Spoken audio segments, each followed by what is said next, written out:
Padmashree of grade 7 to deliver her speech. அனைவருக்கும் வணக்கம். இன்று நான் வள்ளுவம் சொல்லும் அறம் என்ற தலைப்பில் உங்கள் முன் உரையாட வந்திருப்பவள் வளர்ந்து வரும் பேச்சாளர், incredible legacy creator Leo A Padmashri of royal 7th standard. நாம் தினமும் நல்ல பழக்கம் நல்ல ஒழுக்கம் என்று சொல்கிறோம். ஆனால் அந்த நல்லொழுக்கத்தை 2000 ஆண்டுகளுக்கு முன்பே சொல்லித் தந்தவர் யார் தெரியுமா? அவர்தான் நம் திருவள்ளுவர். ஆமாம், வான் புகழ் கொண்ட வள்ளுவன் காட்டிய அறம் பற்றி இங்கே நான் பேச வந்துள்ளேன். அறம் செய்ய விரும்பு என்று அவ்வே சொன்னார். ஆனால் அந்த அறத்தை எப்படி செய்ய வேண்டும் என்று திருவள்ளுவர் சொல்கிறார்.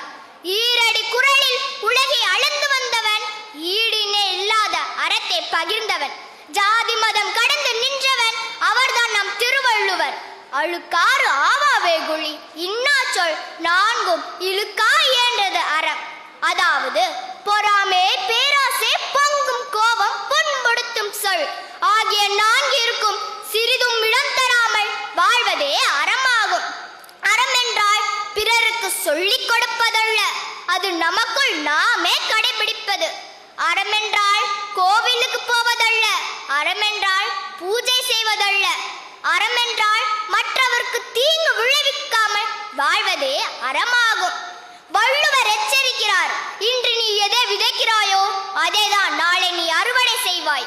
அதனால் நண்பர்களே, நாம் நல்லதே விதைப்போம், நல்லதே அறுவடை செய்வோம். பசிக்கிறவருக்கு உணவு கொடுத்தால் அதுதான் அறம். அழுகுபவரை ஆறுதல் சொன்னால் அதுதான் அறம்.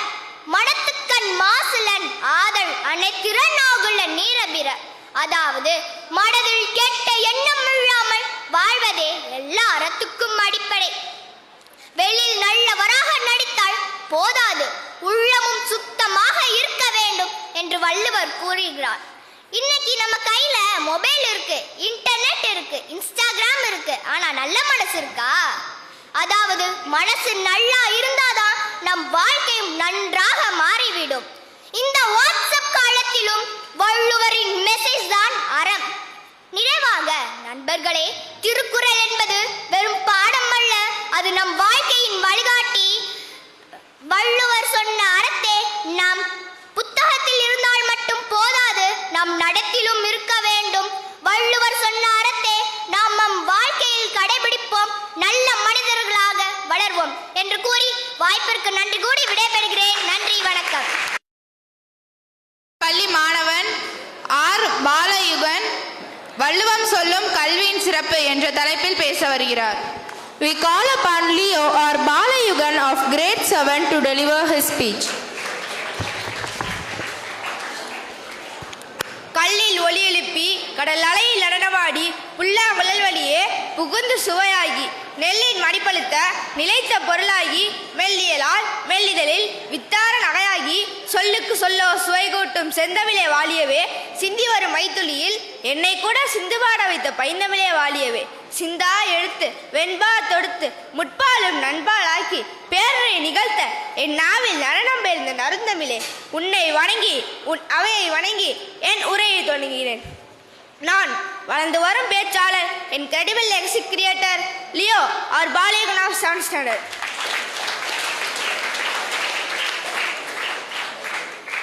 நான் இன்று பேச வந்துள்ள தலைப்பு வள்ளுவம் சொல்லும் கல்வியின் சிறப்பு.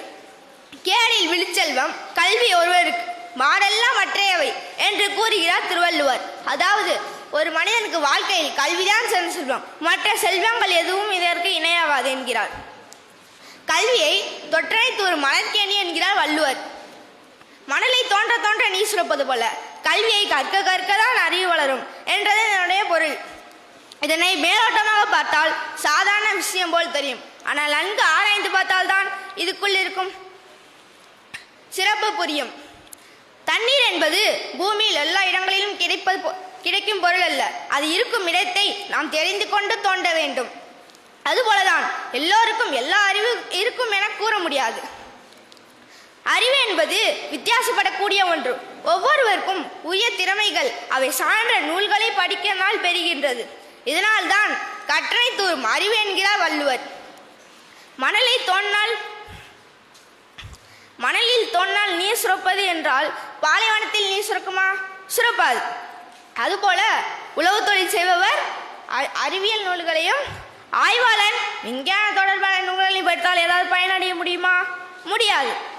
உளவு தொழில் செய்பவர் வேளாண் நூல்களையும் ஆய்வாளன் விஞ்ஞான நூல்களையும் படித்தால்தான் பயனடைய முடியும்.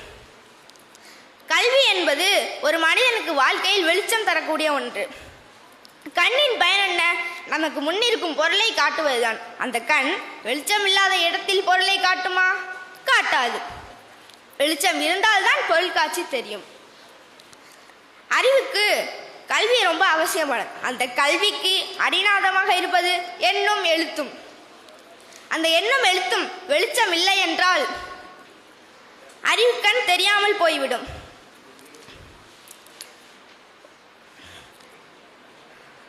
கல்வி 1330 குறள்களில் 80 குறள்கள் கல்வியில் மட்டுமே உண்டது என்று கூறி விடைபெறுகிறேன். நன்றி, வணக்கம். தேங்க்யூ பாலயுகன்.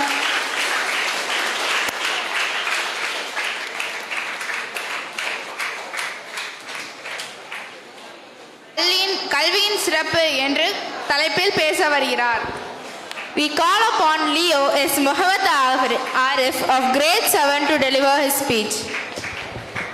இந்த தலைப்பு வள்ளுவம் சொல்லும் அறம் என்ற தலைப்பில் உங்கள் முன் உரையாட வந்துள்ளவன் வளர்ந்து வரும் பேச்சாளர், incredible legacy creator Leo S Mohammed Arif of 7th standard. Thirukkural எதை பற்றி கூறுகிறது? மனித வாழ்க்கைக்கு தேவையான அறம், பொருள், இன்பம் அதை பற்றி கூறுகிறது. முக்கியமான அறம் என்று பார்த்தால் விருந்தோம்பல், நன்றி உணர்ச்சி, பிறரை மதிக்கும் தன்மை ஆகியவற்றை ஆகும். 2 அடி 7 வார்த்தைகள் கொண்டதுதான் திருக்குறள். திருக்குறள் எழுதிய திருவள்ளுவரை எழுதியவர் என்று கூறாமல் அருளி செய்தவர் என்று கூற வேண்டும். அறம் அறம் என்றால் என்ன? ஒருவர் தன் மனதில் குற்றமில்லாமல் வாழ்வதே அறமாகும். மற்ற அறங்கள் எல்லாம் ஆடம்பரம் தன்மையுடையது. அறம் சிறப்பை தரும், அறம் செல்வத்தை தரும். ஆனால் அறமே மனதிற்கு ஊக்கத்தை தரும். பின்னால் பார்ப்போம் என்று தள்ளி வைக்காமல் அந்த அரசியலை அப்போதே செய்து முடிக்க வேண்டும். இது இருக்கும்போது துணையாக இருக்கும். எப்படி வேண்டும்னாலும் வாழ்வதே அறமில்லை. இப்படிதான் வாழ வேண்டும் என்று தொகுத்து ஒழுக்க நெறியோடு வாழ்வதுதான் அறம். எந்த அறத்தை வேண்டும்னாலும் விரைவலாம். ஆனால் இல்லறம் என்ற ஒரு அறத்தை மட்டும் கடைபிடிக்க வேண்டும். அறத்தின் வகைகள் என்று பார்த்தால் பிறரை மதிக்கும் தன்மை, ஒழுக்கமாக இருப்பது, பிறருக்கு உதவி செய்வது ஆகியவற்றையாகும். ஒரு சொல்லை அப்படியே சொல்வதுதான் அறம். அதை மிகைப்படுத்தியோ அல்லது வேறுபடி சொல்வதோ அறமில்லை.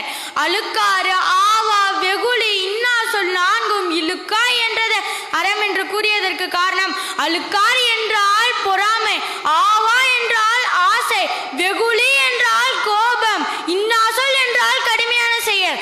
இதை விட்டு திருவள்ளுவர் இழுக்கா என்றது அறம் என்று கூறியதற்கு காரணம் ஒழுங்கி வருவதே அறமாகும். மனத்துக்கண் மாசிலன் ஆதல் அனைத்தரன் ஆகுல நீரப்பிற. ஒருவர் செய்யக்கூடிய எல்லா செயலுமே அறமாகும். ஒரு நாளில் செய்யத்தகாத எல்லா செயலுமே வீண்பலியாகும். என்பி லதனை வெயில் போல காய்மே, அன்பி லதனை அறம். எலும்பில்லாத பூச்சிப்புழு வெயிலில் வருந்தி கலங்குவது போல அன்பில்லாதவன் அறம் செய்தால் வருந்தத்தான் செய்யும்.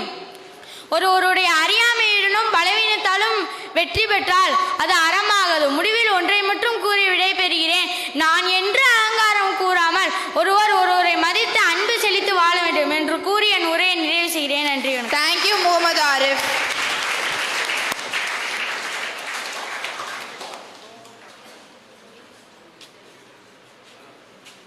இருக்கும் அனைவருக்கும் எனது வணக்கத்தை தெரிவித்து என் உரையை துவங்குகிறேன். தெய்வ புலவர் திருவள்ளுவரால் இயற்றப்பட்ட உலக பொதுமறையாகிய திருக்குறள் தமிழில் தோன்றிய மிகச் சிறந்த நூலாகும்.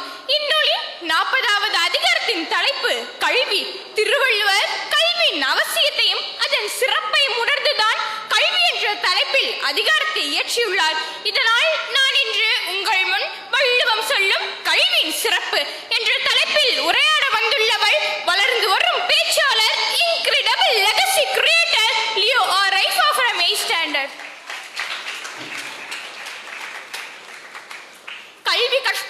மட்டும் போதாது, கற்கும் கல்வியை பிழை இல்லாமல் கற்க வேண்டும். எதை கற்றாலும் அதில் தெளிவு பெற வேண்டும் என்றும், கற்ற பின் அதன்படி நடக்க வேண்டும் என்றும் வலியுறுத்தும் குரல்தான் கற்க கசடர கற்பவை கற்ற பின் நிற்க அதற்கு தக.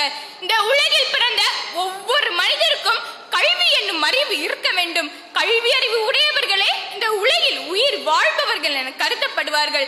இதுதான் வள்ளுவரும் குரல் மூலம் கூறியுள்ளார். என்னென்ப ஏனை எழுத்தென்ப இவ்விரண்டும் கண்ணென்ப வாழும் உயிர்க்கு என்று. கல்லாதவர் முகத்தில் இருப்பது 2 புண்கள் என்னும், கற்றவர்கள் முகத்தில் இருப்பவையே உண்மையான கண்கள் என்னும் வள்ளுவர் குறிப்பிடுகிறார். மேலும் கல்வி அறிவு இல்லாதவர்கள் பார்வையற்றவர்களுக்கு சமமானவர்கள் என்று வள்ளுவர் குறிப்பிடும் குரல்தான் கண்ணுடையார் என்பவர் கற்றோர், முகத்திரண்டு புண்ணுடையார் கல்லாதவர்.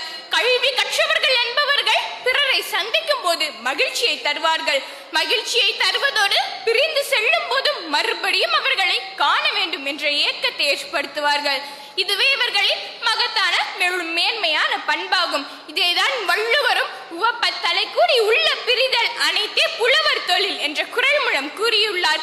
எப்படி கடற்கரை ஓரத்தில் தோண்டும் இடங்களில் எல்லாம் நீர் ஊறி நமக்கு பயனளிப்பது போல நாமும் பல நூல்களை தேடி மேலும் மேலும் கற்க நமக்கு அறிவு மேலும் மேலும் வளரும் என்ற பொருள் தருகின்ற குரல்தான் தொட்டனைத்து ஊறும் மனஸ்கேணி மாந்தருக்கு கற்றனைத்து ஊறும்.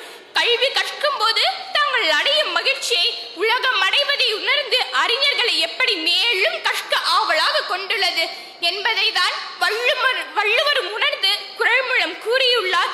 தாமின் புருவர் உலகையின் புறக்கண்டு காமுருவர் கற்றறிந்தார் என்று. கற்றவர்க்கு சென்ற இடமெல்லாம் சிறப்பும் மதிப்பும் தான். அப்படி இருந்தும் ஏன் ஒருவன் சாகும் வரை கற்காமல் இருக்கிறான் என்பதை தான் வள்ளுவரும் யாதானும் நாடாமால் ஊராமால் என்னொருவன் சாந்தனையும் கல்லாதவாறு என்ற குரல் மூலம் கூறியுள்ளார். ஒரு நாட்டின் முன்னேற்றம் அந்த நாட்டு மக்களின் கல்வி அறிவை பொறுத்தே அமைகிறது. இதேதான் வள்ளுவரும் கேடில் விழுச்செல்வம் கல்வி ஒருவருக்கு மாடல்ல மற்றையவை என்ற குரல் மூலம் கூறியுள்ளார். செல்வம் உடையவர்கள் முன் ஏழைகள் எவ்வளவு பணிவாகவும் ஒழுக்கமாகவும் இருக்கிறார்களோ அதே போல் மாணவர்களாகிய நாம் ஆசிரியர்கள் முன் பணிவாகவும் ஒழுக்கமாகவும் ஆர்வத்துடனும் கல்வியை கற்க வேண்டும்.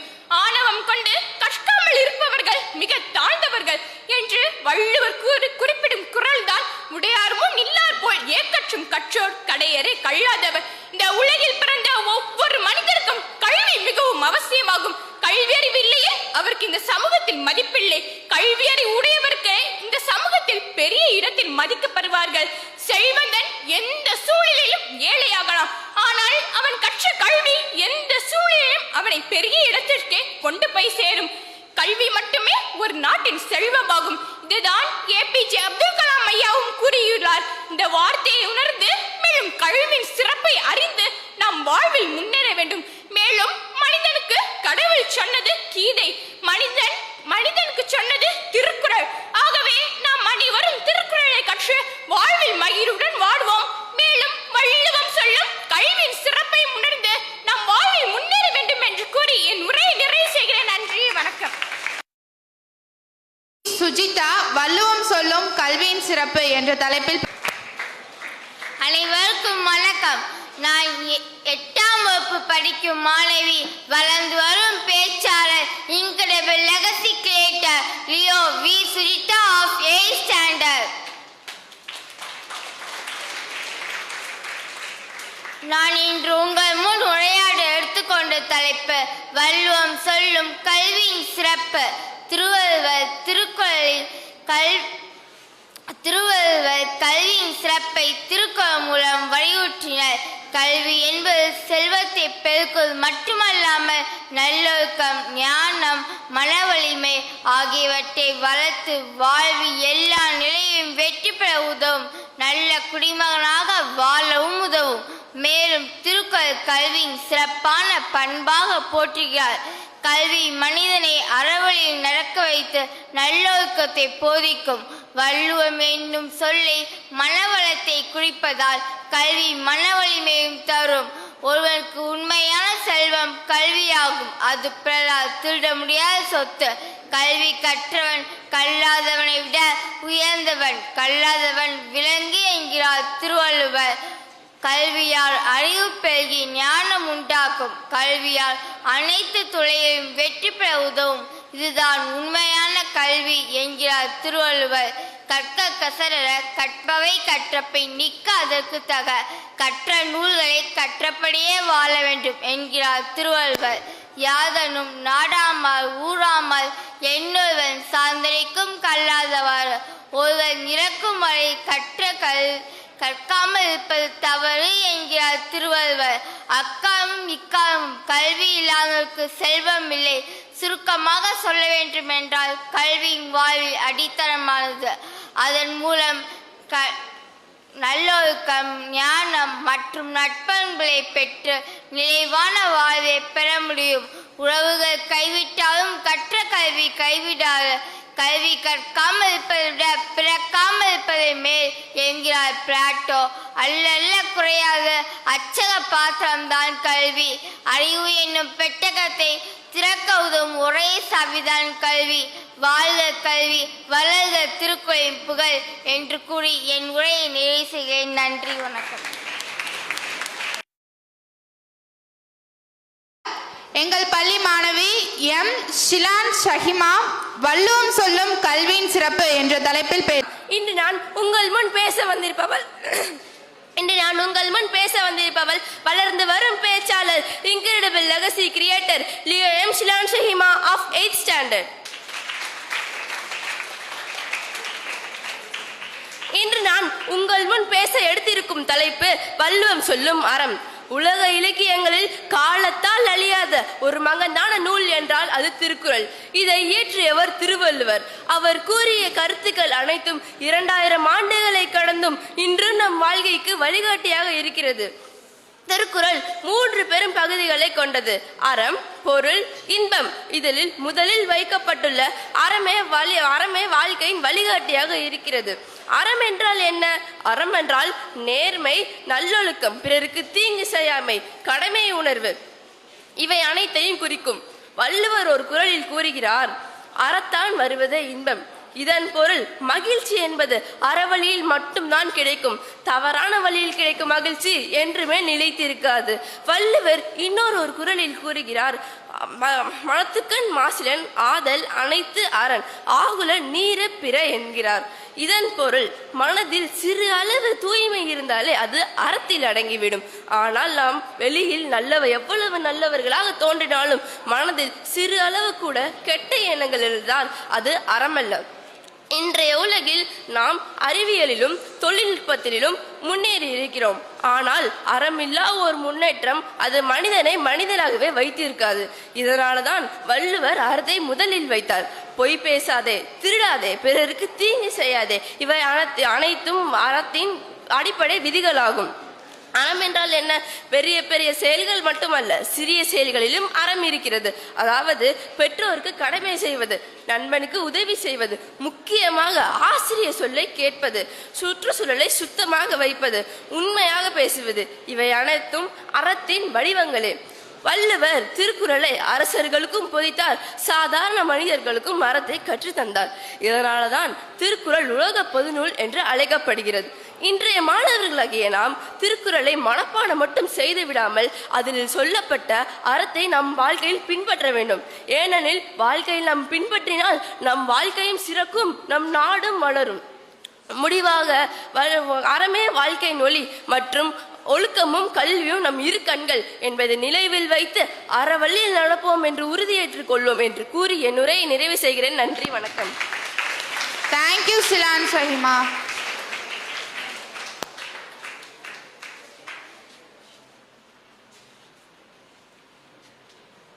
வள்ளுவம் சொல்லும் கல்வியின் சிறப்பு என்ற தலைப்பில் பேச வருகிறார். We call upon Leo A. Shifana of grade 8 to deliver her speech. அனைவருக்கும் என் இனிய முத்தான முதற்கண் வணக்கம் மற்றும் இனிய குடியரசு தின நல்வாழ்த்துக்கள். வள்ளுவம் சொல்லும் கல்வியின் சிறப்பு என்ற தலைப்பில் உங்கள் முன் உரையாட வந்துள்ள நான் வளர்ந்து வரும் பேச்சாளர், incredible legacy creator Leo R Shifana of 8th standard. வள்ளுவம் சொல்லும் கல்வியின் சிறப்பு என்னவென்றால் கற்றல் என்பது வெறும் தகவல் சேகரிப்பு அல்ல, அது ஒரு மனிதனை பண்படுத்தி நல்வொழுக்கத்துடன் வாழ வழிகாட்டி அழியாத செல்வமாக விளங்கி 7 பிறவிக்கும் உதவும்.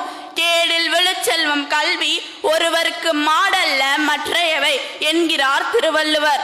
அதாவது உலகத்தில் உள்ள மக்களுக்கு கல்விதான் சிறந்த செல்வம், ஏனைய செல்வங்கள் படிப்பிற்கு ஈடாகாது. கற்ற கல்வியை மறக்காமல் அதற்கேற்ப நல்ல வழியில் நடப்பதே உண்மையான கல்வியின் சிறப்பாக வள்ளுவம் வலியுறுத்துகிறது. வள்ளுவத்தின்படி கல்வி என்பது வெறும் புத்தக அறிவு அல்ல, அது வாழ்க்கையின் நெறிமுறைகளை உணர்ந்து பிறருக்கு உதவும் வகையில் பயன்பட வேண்டும். வாழ்வுக்கு வழிகாட்டியாக கல்வி மனிதனை பண்பாடு உள்ளவனாகவும் ஆற்றல் உள்ளவனாகவும் மாற்றி சமூகத்தில் உயர்ந்த நிலைக்கு இட்டு செல்லும் என வள்ளுவம் உணர்த்துகிறது. பிச்சை புகினும் கற்கை நன்றே. ஒருவரிடம் எவ்வளவு செல்வம் இருந்தாலும் அவரிடம் கல்வி செல்வம் இல்லையேல் அவருக்கு மதிப்பில்லை. கற்பதை நிறுத்தாதீர்கள். நாம் தினமும் ஒரு புதிய விஷயத்தை கற்றுக்கொண்டால் நிச்சயம் உயர்ந்த நிலையை அடையலாம். கற்க கசடர கற்பவை கற்ற பின் நிற்க அதற்கு தக. அதாவது குற்றமற்ற நூல்களை கற்றபடி அதற்கேற்ப நடப்பதே உண்மையான கல்வியின் சிறப்பாகும் என்கிறார் வள்ளுவர். கல்வி, ஞானம், அனுபவம் ஆகியவற்றுடன் இணைந்து அறிவையும் ஆற்றலையும் வழங்கி சரியான செயல்களை செய்ய தூண்டுவது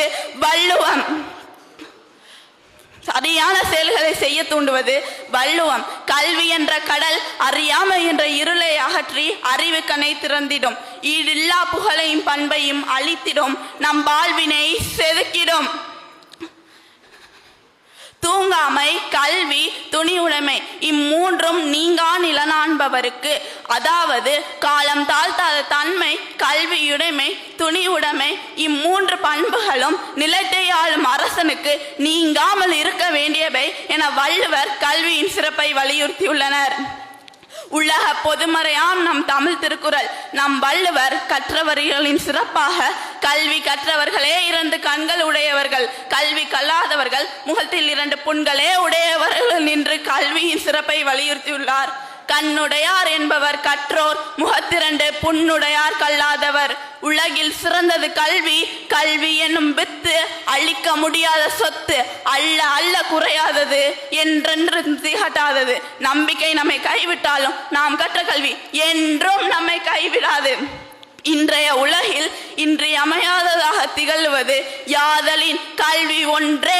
இதனையே வள்ளுவம் தந்த திருக்குறளில் குறிப்பிட்டுள்ளனர் என்று கூறி என் உரையை நிறைவு செய்கிறேன். வாழ்க தமிழ் மொழி, வளர்க தமிழர்களே. நன்றி, வணக்கம். தேங்க்யூ ஷிஃபானா.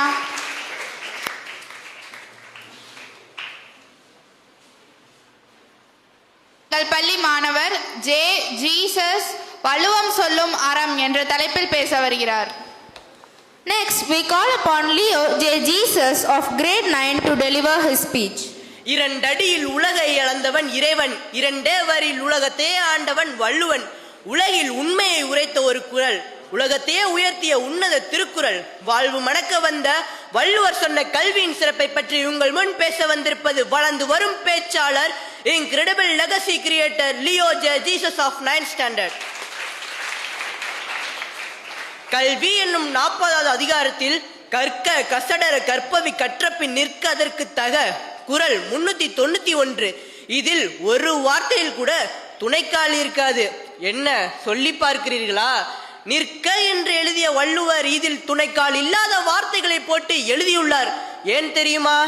நமக்கு கல்வி என்ற ஆயுதம் இருந்தால் போதும், நாம் சொந்த காலில் நிற்க முடியும், வேறு எந்த காலும் உனக்கு தேவைப்படாது என்பதால் தான் கல்வியை பற்றி திருக்குறளில் கூட துணைக்கால் இல்லாமல் வள்ளுவர் எழுதியுள்ளார்.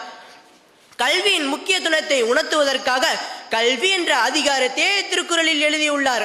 கற்க, கல்வியை கற்றுக்கொள்ளுங்கள் என்கின்றார். கற்க என்பதை உறுதியாக பற்றி கொள்ளுங்கள் என்கின்றார். சரி, கல்வி கற்க முடியாதவர்கள் என்ன செய்வது என்ற கேள்வி உங்கள் மனதில் எழும்பும். இந்த கேள்விக்கு பதிலாக தான் கேள்வி என்ற அதிகாரத்தில் கற்றலா நாயன் கேட்க அஃதொருவருக்கு உறக்கத்தின் ஊற்றான் துணை குறள் 414 கற்றவர்களிடம் கேட்டாவது கற்றுக்கொள்ளுங்கள் என்று சொல்லி கல்வியின் சிறப்பை காட்டுகிறார். கேடில் விழிச்செல்வம் கல்வி ஒருவருக்கே மாடல்ல மற்ற எவை. குறள் 400. இக்குறளின் விளக்கம்: கல்வியை தவிர எந்த செல்வமும் சூழ்நிலைக்கேற்ப மாறும். சில செல்வங்கள் அழிந்து கூட போகும். ஒரு மனிதனுக்கு அழிவில்லாத சிறந்த செல்வம் கல்வியே என்பது இக்குறளின் பொருள். கல்வியை பற்றி சின்ன கவிதை: அறிவின் வளர்ச்சிக்கும் அறிவியலின் வளர்ச்சிக்கும் ஒரே வழி கல்வி. உன்னையே உலகுக்கு அறிமுகப்படுத்தினது கல்வி. அனைவருக்கும் உரிமையானது கல்வி. ஏற்றம் தந்து புது வாழ்வு கொடுப்பது கல்வி. உலகிலேயே சிறந்தது கல்வி. அறிவு கண்ணை திறந்திடும் கல்வி. அறியாமை இருளை அகற்றிடும் கல்வி. உன் வாழ்வை செதுக்குவதும் கல்விதான். இன்றைய சூழ்நிலைப்படி கல்வி எவ்வளவு முக்கியம் என்பது நமக்கு தெரியும். ஆனால் 2000 ஆண்டுகளுக்கு முன்பே கல்வி ஒரு மனிதனுக்கு எவ்வளவு தேவை என்பதை 2 அடிகளில் திருக்குறளில் எழுதியுள்ளவர் தான் நம் திருவள்ளுவர் என்று கூறி என் உரையை நிறைவு செய்கிறேன். நன்றி, வணக்கம். Thank you, Jesus.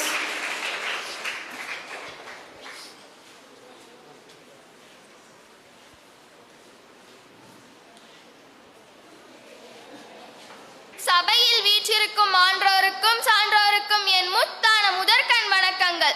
உங்கள் முன் பேச வந்திருப்பவர் வளர்ந்து வரும் பேச்சாளர், incredible legacy creator Leo K Sivakami from 8th standard. இன்று நான் பேச எடுத்துக்கொண்ட தலைப்பு வள்ளுவம் சொல்லும் கல்வியின் சிறப்பு என்பதாகும். உலக புகழ் பெற்ற திருக்குறளின் ஆசிரியர் திருவள்ளுவர். அவர் மனித வாழ்க்கைக்கு தேவையான அறம், பொருள், இன்பம் ஆகிய 3ஐயும் மிகச் சிறப்பாக கூறியுள்ளார். அவற்றில் கல்வி பற்றிய பல அரிய கருத்துக்களையும் வள்ளுவர் எடுத்துரைக்கிறார். திருவள்ளுவர் கல்வியை மிக உயர்ந்த செல்வமாக கருதுகிறார். கற்க கசடர கற்பவை கற்றபின் நிற்க அதற்கு தக. இந்த குறளின் பொருள் என்னவென்றால், மாசு இல்லாமல் முழுமையாகவே கல்வியை கற்க வேண்டும். கற்ற பிறகு கற்றதற்கேற்ற ஒழுக்கத்துடன் வாழ வேண்டும் என்பதாகும். வள்ளுவர் கூறுவது போல் கல்வி என்பது வெறும் புத்தக அறிவு மட்டுமல்ல, அது மனிதனை நல்லவராக, ஒழுக்கமுள்ளவராக, சமுதாயத்திற்கு பயனுள்ளவராக மாற்றுகிறது. எண்ணென்ப ஏனை எழுத்தென்ப இவ்விரண்டும் கண்ணென்ப வாழும் உயிருக்கு. இந்த குறளின் பொருள் என்னவென்றால், எண் மற்றும் எழுத்து ஆகிய இவ்விரண்டும் மனித வாழ்க்கைக்கு கண்கள் போன்றவை. கண்கள் இல்லாமல் நாம் இந்த உலகை பார்க்க முடியாதது போல, கல்வி இல்லாமல் நம் வாழ்க்கையை சரியாக நடத்த முடியாது. திருவள்ளுவர் மேலும் கூறுகிறார், தொட்டனை தூறும் மணற்கேணி மாந்தருக்கு கற்றனை தூறும் அறிவு. இந்த குறளின் பொருள் என்னவென்றால், மணலில் கிணறு தோண்ட தோண்ட நீர் பெருகும். அதே போல் நாம் அனைவரும் கற்றுக்கொண்டே இருந்தால் நமது அறிவும் பெருகிக் கொண்டே இருக்கும். இக்குறள் நமக்கு ஒரு முக்கியமான பாடம் சொல்லுகிறது. அதாவது நாம் ஒருபோதும் கற்றலை நிறுத்தக்கூடாது. நிறைவாக திருவள்ளுவர் கூறும் கல்வி நம் வாழ்க்கையை ஒளிரச் செய்யும் விளக்கு போன்றது. அந்த கல்வியை மனதார கற்றதற்கேற்ற ஒழுக்கத்துடன் வாழுவோம் என்று கூறி எனக்கு வாய்ப்பளித்த அனைவருக்கும் நன்றியை கூறி எனது உரையை நிறைவு செய்து விடைபெறுகிறேன். நன்றி, வணக்கம். Thank you, Sivakami.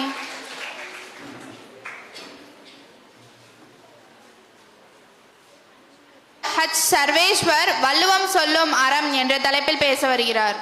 தமிழன்னையை புகழ்ந்து பாடும் பல புலவர்கள் இருந்தாலும் திருவள்ளுவருக்கென ஒரு தனி இடமே உண்டு. அகரத்தில் துவங்கி நகரத்தில் முடியும் 1330 திருக்குறள்களின் மூலம் அறம், பொருள், இன்பம் என்ற 3 பிரிவுகளில் மனித வாழ்க்கைக்கு தேவையான அனைத்து அறநெறிகளையும் உரைத்த அருளாளர் நமது திருவள்ளுவர். வள்ளுவன் தன்னை உலகினுக்கே தந்து வான் புகழ் கொண்ட தமிழ்நாடு என்று பாரதியாரும், வள்ளுவனை பெற்றதனால் பெற்றதே புகழ் வையகம் என்று பாரதிதாசனின் போற்றுதலுக்கு ஏற்ப 1000 நூல்கள் இருந்தாலும் ஐயன் வள்ளுவன் எழுதிய அறம் கூறும் திருக்குறளே எங்கும் பெருங்குறளாய் ஒலிக்கிறது. காரணம், திருக்குறளில் கடவுளையோ மதத்தையோ இனத்தையோ சாராமல் நாடு கடந்து மொழி கடந்து உலக மக்கள் அனைவரிடம் பொதுமறையாய் திகழ்கிறது. ரஷ்யா, இங்கிலாந்து போன்ற நாடுகளில் அருங்காட்சியகத்தில் வைத்து பாதுகாக்கப்படும் ஒரே தமிழ் நூல் திருக்குறள். எக்காலத்திற்கும் முக்காலத்தை பற்றி உணர்த்தும் வள்ளுவம் சொல்லும் மரம் என்ற தலைப்பில் உங்கள் முன் பேச வந்திருப்பவன் வளர்ந்து வரும் பேச்சாளர், இன்கிரெடிபிள் லெகசி கிரியேட்டர் லியோ சர்வேஸ்வர். . . . . . . . . . . . . . . . . . . . . . . . . . . . . . . . . . . . . . . . . . . . . . . . . . . . .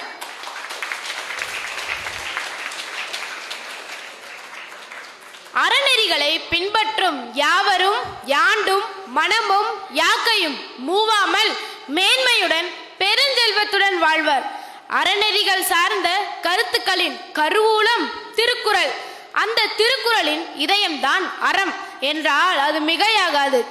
வள்ளுவமும் அறமும் பிரிக்க முடியாத ஒன்றாகும்.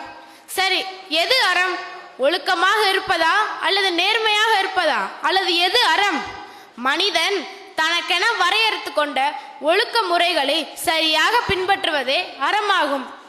வள்ளுவர் அன்பாய் இருப்பது அறம், இனிமையாய் பேசுவது அறம், கடுஞ்சல் தவிர்ப்பது அறம், சினத்தை தவிர்ப்பது அறம், பிற உயிர்களை கொல்லாமல் இருப்பது அறம், மானத்துடன் வாழ்வது அறம், நல்ல அறநெறிகள் சார்ந்த நூல்களை படித்து அடக்கமுடன் இருப்பது அறம் என்று தன் குறட்பாக்களின் மூலம் அறநெறிகளை பற்றி முழுமையாக பதிவிட்டுள்ளார்.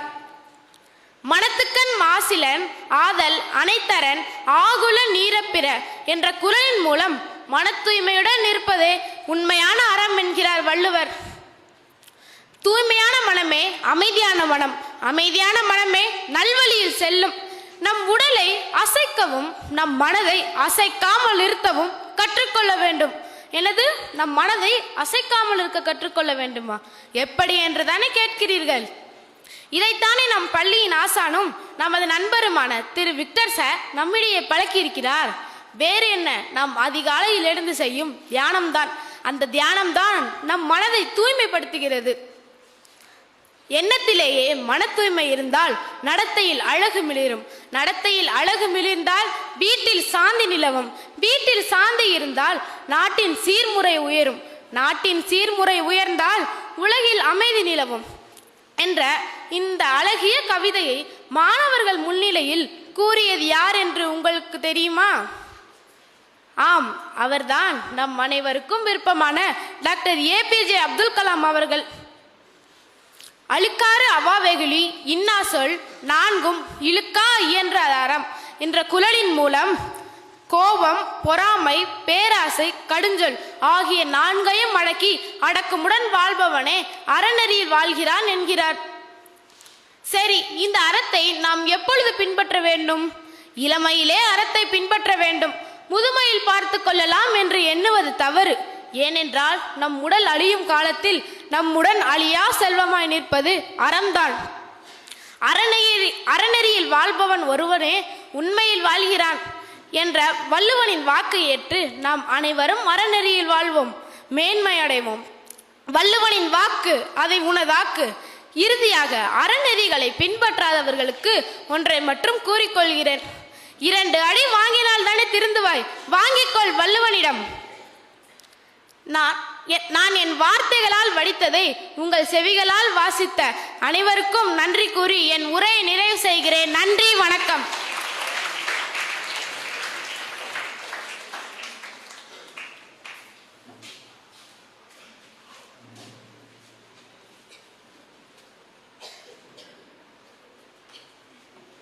அடுத்ததாக எங்கள் பள்ளி மாணவி AP கனிஷ்கா வள்ளுவம் சொல்லும் கல்வியின் சிறப்பு என்ற தலைப்பில் பேச வருகிறார். அனைவருக்கும் வணக்கம். அணுவை துளைத்து 7 கடலை புகட்டி குறுக தரித்த குறள் என்று ஔவையாரால் போற்றப்பட்ட திருக்குறள் வாமன அவதாரத்தில் 2 அடியால் உலகை அளந்த திருமால் போல தனது 2 அடிகளால் சாதி, மதம், இனம், மொழி என அனைத்தையும் தாண்டி மக்களுக்கு நன்னெறிகளை தெளிவாகவும் விளக்கமாகவும் எடுத்துரைக்கிறது. இதனாலேயே திருக்குறள் தமிழ் மொழியில் தமிழ்நாட்டில் பிறந்திருந்தாலும் உலக இலக்கியமாகவும் உலக பொதுமறையாகவும் விளங்குகிறது. இத்தகைய சிறப்பு வாய்ந்த திருக்குறளை பற்றி வள்ளுவம் சொல்லும் கல்வியின் சிறப்பு என்ற தலைப்பை தேர்ந்தெடுத்து உங்கள் முன் உரையாட வந்திருப்பவள் வளர்ந்து வரும் பேச்சாளர் incredible legacy creator Leo AP Kanishka of 8th standard. கல்வி இல்லா நிலம் கலர் நிலம், அங்கு புல் விளைந்திடலாம், ஆனால் புதல்வர்கள் விளைவதில்லை என்கிறார் பாரதிதாசன். அதாவது பெற்றோர்கள் படித்திருந்தால்தான் அவர்கள் பிள்ளைகளும் படிப்பார்கள் என்பது அவரது நோக்கம். அதேபோல் திருவள்ளுவரும் கல்வி பற்றிய செய்திகளை அரசியல் என்னும் தலைப்பில் குறிப்பிட்டுள்ளார். ஏனென்றால் ஒரு நாட்டின் அரசன் படித்திருந்தால்தான் அவன் ஆட்சிக்கு உட்பட்ட அனைத்து மக்களும் படிப்பார்கள் என்ற நோக்கில் அவர் குறிப்பிட்டுள்ளார். திருக்குறளில் மொத்தம் 1330 குறட்பாக்கள் உள்ளன. இதில் 80 குறட்பாக்கள் கல்வி பற்றிய செய்திகளை குறிக்கிறது. யாதானும் நாடாமால் ஊராமால் என்னொருவன் சாந்துணையங்கல்லாதவாறு. இந்த குறளின் பொருள் என்னவென்றால், இந்த உலகில் கல்வி கற்றவர்கள் எந்த இடத்திற்கு சென்றாலும் அது அவர் சொந்த ஊர் போல இருக்கிறது. இருப்பினும் ஏன் இந்த உலகில் இன்னும் நிறைய மனிதர்கள் கல்வி கற்காமல் இருக்கிறார்கள் என்ற கேள்வியை எடுத்து வைக்கும் குறளே இந்த குறளாகும். கல்லாதான் நுட்பம் கலிய நன்றாயினும் கொள்ளார் அறிவுடையார். இந்த குறளின் பொருள் என்னவென்றால், ஒரு மனிதனுக்கு எவ்வளவு அறிவும் அனுபவமும் இருந்தாலும் அவனிடம் கல்வி என்ற பட்டம் இல்லை என்றால் அவனை யாரும் மதிக்க மாட்டார்கள். அந்த அறிவும் அந்த அனுபவமும் வீண்தான் என்பதை எடுத்துரைக்கிறது இந்த குறள். கேடில் விழுச்செல்வம் கல்வி ஒருவருக்கு மாடல்ல மற்றையவை. கல்வியே அழியாத செல்வம். கல்வி செல்வத்திற்கு ஈடினை வேறு எந்த செல்வமும் இல்லை. தொட்டனைத்து ஊறும் மணற்கேணி மாந்தர்க்கு கற்றனைத்து ஊறும் அறிவு. இந்த குறளின் பொருள் என்னவென்றால், நாம் இந்த பூமாதாவை தோண்ட தோண்ட எப்படி நீர் சுரந்து கொண்டே இருக்கிறதோ அதே போல் நல்ல நூல்களை கற்க கற்க நம் அறிவு பெருகிக் கொண்டே இருக்கும். இதுவே இந்த குறளின் பொருளாகும். கற்க கசடர கற்பவை கற்ற பின் நிற்காதற்கு தக. இந்த குறளின் பொருள் என்னவென்றால், ஒரு நல்ல நூலை பிள்ளை இல்லாமல் கற்று அது கூறும் நல்ல வழியில் நடந்தால் நாம் நிச்சயம் வாழ்க்கையில் முன்னேற முடியும். இதுவே இந்த குறளின் பொருளாகும். ஒருமை கண் தான் கற்ற கல்வி ஒருவருக்கு எளிமையும் ஏமா புடைத்து. இந்த குறளின் பொருள் என்னவென்றால், ஒரு தலைமுறையில் ஒருவன் கற்ற கல்வி 7 தலைமுறைக்கும் அழியாமல் பாதுகாப்பாக இருக்கும். இதுவே இந்த குறளின் பொருளாகும். எண்ணென்ப ஏனை எழுத்தென்ப இவ்விரண்டும் கண்ணென்ப வாழும் உயிர்க்கு. அதாவது ஒரு வாழும் நல்லவர்க்கு எண்ணும் எழுத்தும் 2 கண்களை போன்றவை. இவை இல்லாமல் நம்மால் ஒன்றும் சாதிக்க முடியாது.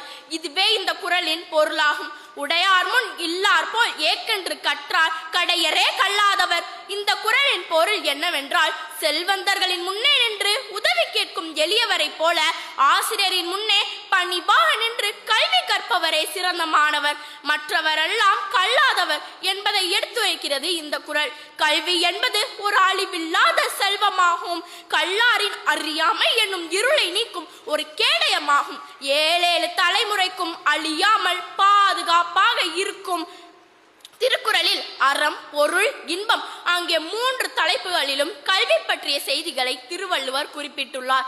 இந்த திருக்குறள் ஒரு மனிதனின் செயல்களையும் பண்பையும் மேம்படுத்தி உலகில் வெல்ல வைக்கிறது. அதாவது கல்வியை கசடர கற்று நாம் நம் அறிவொளியால் இந்த உலகை வெல்ல வேண்டும். இதுவே திருவள்ளுவரின் விருப்பம் மற்றும் மனித வாழ்க்கையின் குறிக்கோளாகும். திருக்குறளில் உண்மையான கல்வியின் அர்த்தம் என்னவென்றால், குற்றமற்ற மாசற்ற ஒரு நல்ல அறிவை பெறுவதே உண்மையான கல்வியாகும் என்று திருவள்ளுவர் கூறுகிறார். இதுவே வள்ளுவம் சொல்லும் கல்வியின் சிறப்பாகும் என்று கூறி என் உரையை நிறைவு செய்கிறேன். நன்றி, வணக்கம். தேங்க்யூ கனிஷ்கா.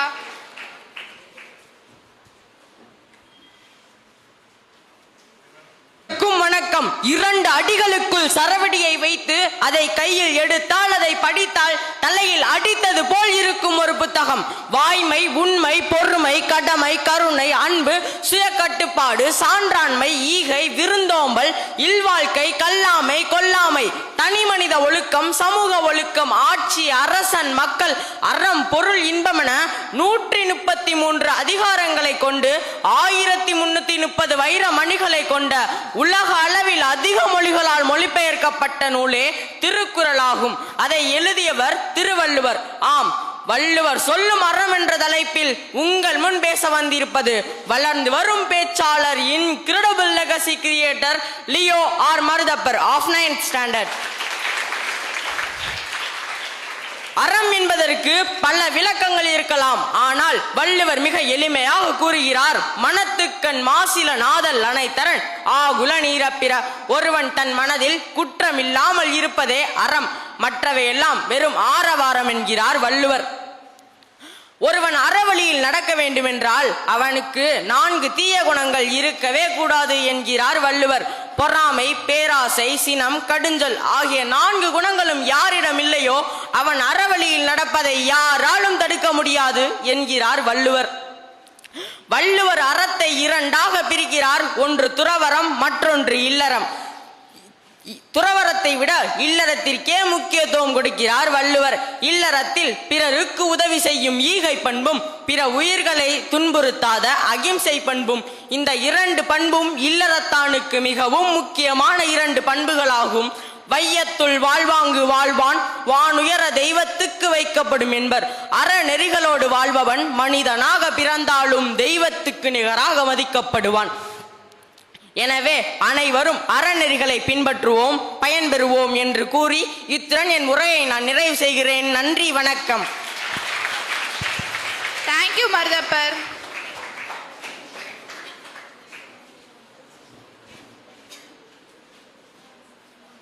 மாணவி கே அல்பினா வள்ளுவம் சொல்லும் அறம் என்னும் தலைப்பில் பேச. உங்கள் அனைவருக்கும் என் முதற்கண் வணக்கத்தை தெரிவித்துக் கொள்கிறேன். கல்வி என்றால் என்ன? புத்தகத்தில் அடைக்கப்பட்ட எழுத்துகளா, சர்டிபிகேட்டில் அச்சிடப்பட்ட பட்டங்களா, அல்லது சம்பள ஸ்லிப்பில் தெரியும் எண்களா?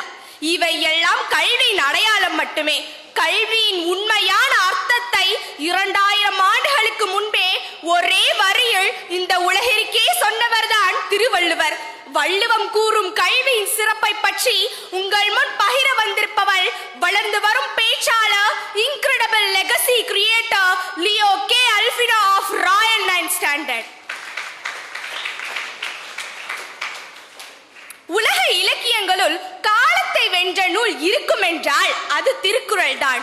அத்தகைய திருக்குறளை எழுதியவர் உலக பொதுமறையாக போற்றப்படும் திருவள்ளுவர். திருவள்ளுவர் கல்வியை வேதைக்கு வழிகாட்டும் கருவியாக பார்க்கவில்லை, மனிதனை மனிதனாக உயர்த்தும் சக்தியாக பார்த்தார். அதனால்தான் திருக்குறளில் கல்விக்கென தனி அதிகாரம் அமைத்திருக்கிறார். கற்க கசடர கற்பவை கற்ற பெண் நிற்க அதற்கு தக. இதன் பொருள் என்ன? கல்வி மேலோட்டமாக கற்காமல் ஆழமாக, தெளிவாக, கசடர கற்க வேண்டும். அதாவது சந்தேகமில்லாமல் கற்று அவற்றை நம் வாழ்க்கையில் நடைமுறைப்படுத்த வேண்டும் என்று கூறுகிறார். இன்றைய காலத்தில் நாம் மனப்பாடம் செய்து மதிப்பெண்கள் எடுக்கிறோம். தேர்வில் வெற்றி பெறுவதற்கு மட்டும் கல்வி கற்றால் அது கல்வியின் எல்லை. வாழ்க்கையில் நேர்மையுடன் நிற்பதற்கு கல்வி கற்றால் அதுதான் திருவள்ளுவர் கூறும் கல்வி. மேலும் திருவள்ளுவர் கல்வியின் உண்மையான பயனை கண்களோடு ஒப்பிட்டு கூறுகிறார். எண்ணென்ப ஏன எழுத்தென்ப இவ்விரண்டும் கண்ணென்ப வாழும் உயிருக்கு. கண்கள் இருந்தால் மட்டும் போதாது, அவற்றை சரியான திசையில் பயன்படுத்த வேண்டும். அதே போல் கல்வி இருந்தால் போதாது, அவற்றை நல்லவற்றிற்கு பயன்படுத்த வேண்டும் என்று கூறுகிறார். இன்றைய காலத்தில் பணம் மிக பெரும் செல்வமாக பார்க்கப்படுகிறது. ஆனால் திருவள்ளுவர் இதை முற்றிலும் தவிர்க்கிறார். செல்வத்துள் செல்வம், செவிச்செல்வம், அச்செல்வம், செல்வத்துள் எல்லாம் தடை. கல்வியே உயர்ந்த செல்வம். நாம் பெற்ற கல்வி ஒருவராலும் நம்மிடமிருந்து திருடவும் முடியாது, அழிக்கவும் முடியாது. பணம் போகலாம், வேலை போகலாம், பதவி போகலாம். நாம் பெற்ற கல்வி அது ஒருபோதும் நம்மை விட்டு போகாது. பேங்க் அக்கவுண்ட் க்ளோஸ் ஆகலாம், பட் பிரெயின் அது என்றைக்கும் க்ளோஸ் ஆகாது. கல்வியின் உண்மையான பவர் என்ன தெரியுமா? யாதானும் நாடாமால் ஊராமால் என்றும் பயன் தரும் கல்வி. கல்வி கற்றவர் எந்த நாட்டிலும், எந்த ஊரிலும், எந்த இடத்தில் இருந்தாலும் சரி, அவர் கற்ற கல்வியே அவருக்கு பயன் தரும். கல்வி கற்றவருக்கு இந்த உலகமே ஒரு மேடை. இன்றைய காலத்தில் ஆர்டிபிஷியல் இன்டெலிஜென்ஸ், டெக்னாலஜி, ரோபோட் எல்லாம் வளர்ந்து கொண்டே போகின்றன. ஆனால் ஒரு கேள்வி, டெக்னாலஜி வளர்ந்த அளவிற்கு ஹியூமனிட்டி வளர்ந்திருக்கிறதா? இதற்கான பதில்தான் வள்ளுவம் கூறும் கல்வி. மிஷின் உருவாக்குவதல்ல கல்வி, மேன் உருவாக்குவதே கல்வி என்று வள்ளுவர் கூறுகிறார். இன்றைய காலத்தில் நாம் கல்வியை மதிப்பெண் எடுப்பது பட்டம், வேலை, சம்பளம் என்ற கோணத்தில் பார்க்கிறோம். ஆனால் திருவள்ளுவர் கூறும் கல்வி ஒழுக்கம், நேர்மை, பொறுப்பு மற்றும் மனிதநேயம் வளர்ப்பதே கல்வி என்று கூறுகிறார். ஒருவன் 100 பட்டங்கள் பெற்று அவனிடம் ஒழுக்கம் இல்லையெனில் அவனுடைய கல்வியே முழுமையடையாது. அதனால்தான் திருவள்ளுவர் அறிவையும் அறத்தையும் பற்றி பேசுகிறார். திருவள்ளுவரின் கல்வி ஒருவனை அகந்தையால் உயர்த்தாது, அவனை பண்பால் உயர்த்தும். பிறரை தாழ்த்தாது, தன்னை திருத்தும். இன்றைய சமுதாயத்திற்கு திருவள்ளுவரின் கல்வி மிகவும் அவசியமாக இருக்கிறது. ஏனெனில் அறிவு வளர்ந்தாலும் அறம் குறைந்தால் இந்த சமுதாயமே சீர்குலைந்துவிடும். அதனால் நாம் அனைவரும் திருவள்ளுவர் கூறும் கல்வியை கற்று இந்த நாட்டிற்கு ஒரு நல்ல குடிமகனாக திகழ்வோம். அதுவே நாம் திருவள்ளுவருக்கு செய்யும் உண்மையான மரியாதை என்று கூறி என் உரை நிறைவு செய்கிறேன். நன்றி, வணக்கம். தேங்க்யூ அல்ஃபினா. பள்ளி மாணவர் ஏ முகமது சுலைமான் வள்ளுவம் சொல்லும் அறம் என்ற தலைப்பில் பேச வருகிறார். I call upon Leo A. Muhammad Sulaiman of grade 9. முதல எழுத்தெல்லாம் ஆதி பகவன் முதற்றே உலகு குடியரசு வந்தது குடியுரிமை தந்தது அகிம்சை வென்றது விடுதலை பெற்றது காந்தி சொன்னது நாடு ஒன்றுபட்டு நின்றது மறுமலர்ச்சி பிறந்தது தேசிய கொடி தலை ஓங்கி நின்றது இந்தியர் மனம் நிம்மதி கொண்டது. அனைவருக்கும் என் இனிய குடியரசு தின நல்வாழ்த்துகள். வள்ளுவம் சொல்லும் கல்வியின் சிறப்பு என்ற தலைப்பில் உங்கள் முன் பேச வந்துள்ள நான் வளர்ந்து வரும் பேச்சாளர் incredible legacy creator Leo A Mohammed Sulaiman of 9th standard. Tamil மொழியை நாட்டிலே தனி பெரும் மொழியாய் வேரூன்றியவரே சாதி மத பேதமின்றி சமத்துவமாய் ஏற்கும் திருக்குறள் தந்தவரே ஏடில்லா காலத்திலே எழுத்தாணியை கொண்டு ஓலைச்சுவடியில் வரிகள் வரித்த வார்த்தை வித்தகர் வள்ளுவர். வள்ளுவம் சொல்லும் கல்வியின் சிறப்பு அது மனிதனை நல்ல வழியில் நடத்தும். மேலும் பிறப்பிலிருந்து இறப்பு வரை கூட வரும். கேட்டறியும் அறிவே சிறந்த துணை. கற்றோருக்கு சென்ற இடமெல்லாம் சிறப்பு. கற்றிலை நாயன் கேட்க அது ஒருவருக்கு ஒர்க்கத்தின் ஒன்றான் துணை என்றார் வள்ளுவர். அதாவது ஒன்றை கற்றிராத போதும் அதை கேட்டு தெரிந்து கொள்வது துன்பம் வரும்போதும் உறுதுணையாக நிற்கும் என்று கூறியுள்ளார். கல்வி தீய எண்ணங்களையும் செயல்களையும் தடுத்து நல்லவற்றின் மீது மனதை செலுத்தி ஞான நெறியை உண்டாக்கும். கல்வி மனதை செம்மைப்படுத்தும் என வள்ளுவம் கல்வியின் சிறப்பை உணர்த்தியுள்ளது. அறம் பொருள் இன்பம் ஆகிய 3 நிலைகளிலும் கல்வி உதவுகிறது. வாழ்வின் எல்லா படிகளிலும் கல்வி உதவுகிறது என வள்ளுவம் கல்வியின் பயனை உணர்த்தியுள்ளது. கல்வி மட்டுமே உண்மையான கண்ணாக பிறருக்கு உதவும். மேலும் கற்றதை செயலில் காட்ட வேண்டும் என்பதே வள்ளுவம் கூறும் கல்வியின் சிறப்பு.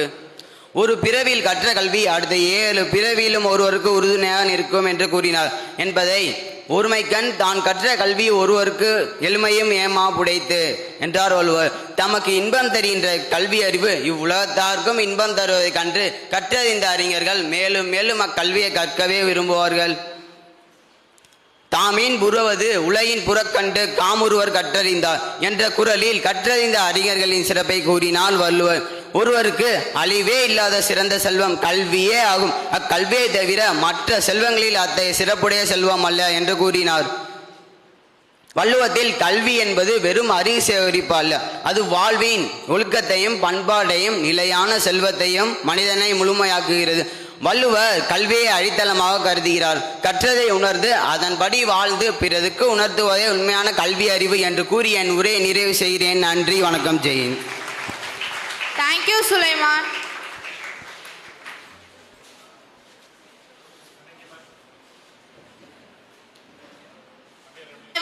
ஏ காவியா வள்ளுவம் சொல்லும் அறம் என்ற தலைப்பில் பேச வருகிறார். அவையோர் அனைவருக்கும் முத்தான வணக்கங்கள். இன்று நான் எடுத்துக்கொண்ட தலைப்பு வள்ளுவம் சொல்லும் அறம் என்று உங்கள் முன் உரையாட வந்துள்ளவள் வளர்ந்து வரும் பேச்சாளர் incredible legacy creator Leo A Kavya of royal 9th standard. Sangam மருவிய காலத்தில் தோன்றிய இலக்கியங்கள் 17 கீழ்கணக்கு நூல்கள் என்கிறோம். இவ்விலக்கியங்கள் இருண்ட காலத்தில் நிலவிய சூழ்நிலையை உணர்த்தும் வகையில் அமைந்துள்ளது. இவ்விலக்கியங்களை நீதி இலக்கியங்கள் என்கிறோம்.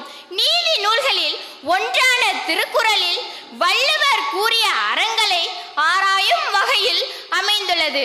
அறம் என்பது 2ஆக பிரிக்கலாம்.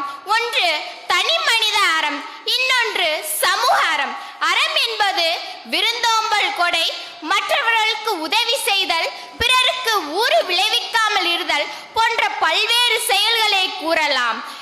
சமூக அறம் இல்லறவியலில் ஒரு அதிகாரத்தை நிகழக்கூடியதாகும். ஒழுக்கம் உடைமை ஆகும். ஒழுக்கம் விழுப்பம் தரலான், ஒழுக்கம் உயிரினை ஓம ஓமப்படும் என்ற குறப்பாவில் ஒருவனுக்கு உயிரை விட மேலானது ஒழுக்கம்தான் என்பதாகும். அன்புடைமை. அத்தகைய அன்பில்லாத ஒருவனை எலும்பு கூட்டின் மீது தோல் போத்திய வெற்று உடம்பு என்கிறார் வள்ளுவர். இதனை அன்பின் வலியது உயிர்நிலை அக்தில்லாருக்கு எலும்பு தோல் போத்திய உடம்பு என்கிறார் திருவள்ளுவர். கற்க கசடர கற்பவை கற்ற பின் நிற்க அதற்கு தக. கல்வி இன்றைய காலகட்டத்தில் மிகவும் முக்கியமானவை. நாம் அனைவரும் கல்வி கற்க வேண்டும். கற்ற நூல்களை குற்றமற கற்க வேண்டும். கற்ற பின் நம் வாழ்க்கையில் பயன்படுத்த வேண்டும் என்று வள்ளுவர் கூறுகிறார். வாய்மை. நாம் எந்த இடத்திலும் எப்போதும் பொய் சொல்லக்கூடாது. நாம் பேசும் சொற்கள் பிறருக்கு தீங்கு தரக்கூடியதாக இருக்கக்கூடாது.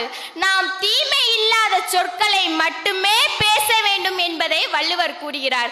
வாய்மை எனப்படுவது யாதெனின் யாதொன்றும் தீமை இல்லாத சொல்லல். ஒருவன் தன் நெஞ்சு அறிந்தும் பொய் சொல்லக்கூடாது என்று தெரிந்தும் அதன் பின் அவன் பொய் சொன்னால் தன் நெஞ்சே தன்னை சுடும். உயிர்கொலை செய்யாமல் நன்றி மறவாமை, வாய்மை, கல்வி போன்ற அனைத்து பண்புகளையும் நம் வாழ்க்கையில் பயன்படுத்துவதன் மூலம் நம் வாழ்க்கை சிறந்து விளங்கும் என்பதை வள்ளுவரின் வாக்கு மூலம் உணர முடிகிறது. நம் வாழ்க்கைக்கு தேவையான அனைத்து பண்புகளையும் ஒழுக்கங்களையும் நெறிகளையும் திருக்குறள் உணர்த்துகிறது என்று கூறி என் உரையை நிறைவு செய்கிறேன். நன்றி, வணக்கம். தேங்க்யூ காவியா. இயலிசை நாடகம் என முத்தமிழாய் என் மூச்சுக்காட்டில் கலந்து வள்ளுவரின் வாசகமாய் 2 அடியில் என் மனதில் நுழைந்து செந்தேனாய் இனிக்கும் செங்காந்தல் மலராய் மணக்கும் என் செந்தமிழே, உனக்கு என் முதல் வணக்கம். அவையோர் அனைவருக்கும் என் வணக்கம். உலகமே வியந்து போற்றக்கூடிய ஒரு நூல் உண்டென்றால் அது நம் திருக்குறள் தான். கடல் கடந்து பல மொழிகளில் தன்னை ஒலிக்கும் இக்காவியம் இன்றும் அமெரிக்க வெள்ளை மாளிகையில் தினமும் ஒரு குரலாக எதிரொலித்துக் கொண்டிருக்கிறது. ஏன் தெரியுமா? திருக்குறள் என்பது வெறும் எழுத்துகள் அல்ல, அது மனித வாழ்வின் அடையாளம், மனித நாகரிகத்தின் ஆணிவேர். காலம் மாறலாம், காட்சிகள் மாறலாம், ஆனால் காலத்தையும் இயற்கையையும் வென்ற திருக்குறளின் கருத்துகள் என்றும் மாறாதவை.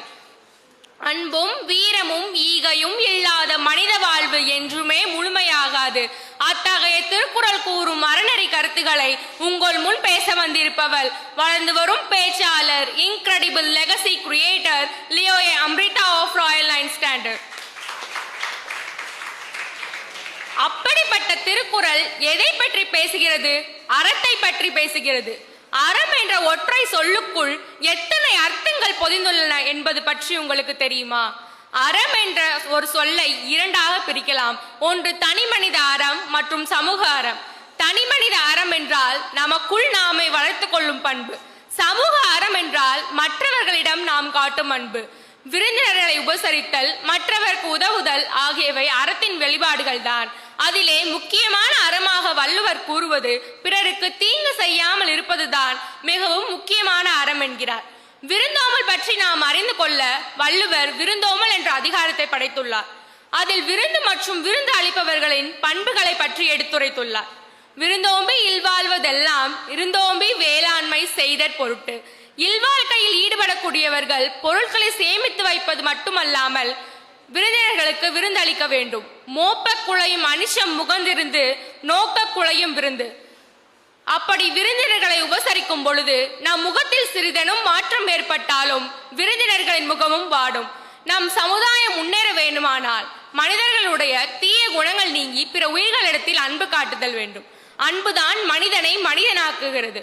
அன்பின் வழியை பின்பற்றினால் நாம் எத்தகைய துன்பத்திலிருந்தும் விடுபடலாம். அத்தகைய அன்பு இல்லாதவரை வள்ளுவர் எலும்பு கூட்டின் மீது தோல் போர்த்தப்பட்ட வெற்று உடம்பு என்கிறார். அன்பின் வலியது உயிர்நிலை அக்திலாருக்கு என்பு தோல் போர்த்திய உடம்பு. அன்பின் வலியது. இதற்கு சான்றாக சிலப்பதிகாரத்தின் பாண்டியன் மன்னன் யானே அரசன் யானே கல்வன் மண்பதை காக்கும் தென்புலம் காவல் என்று கூறி தன் உயிர் துறக்க அவன் மனைவியும் உயிர் மாண்டு போனாள். இதன் மூலம் அன்பின் வலியது உயிர்நிலை என்ற உயரிய எல்லையை நாம் உணரலாம். கல்வி என்பது அனைவருக்கும் அவசியமான ஒன்றாகும். கற்கும் நூல்களை குற்றமற கற்க வேண்டும், அதனை நம் வாழ்வியலிலும் பயன்படுத்த வேண்டும். இதனையே வள்ளுவர் கற்க கசடர கற்பவை கற்ற பின் நிற்க அதற்கு தக. இதனையே பாரதியார் அன்னதானம் செய்தல், கோவில் கட்டுதல் ஆகியவைகள் தர்மங்கள் கிடையாது, ஒருவருக்கு கல்வி கண் திறப்பதை சிறந்த அறம் என்கிறார். நாலடியாரில் உடம்பின் அழகு மட்டுமே அழகல்ல, ஒருவருக்கு கல்வி அழகே அழகு. ஈகை என்பது மனித சமுதாயம் தோன்றியது முதல் இன்று வரைக்கும் கடைபிடிக்கக்கூடிய ஒரு சிறந்த அறம்.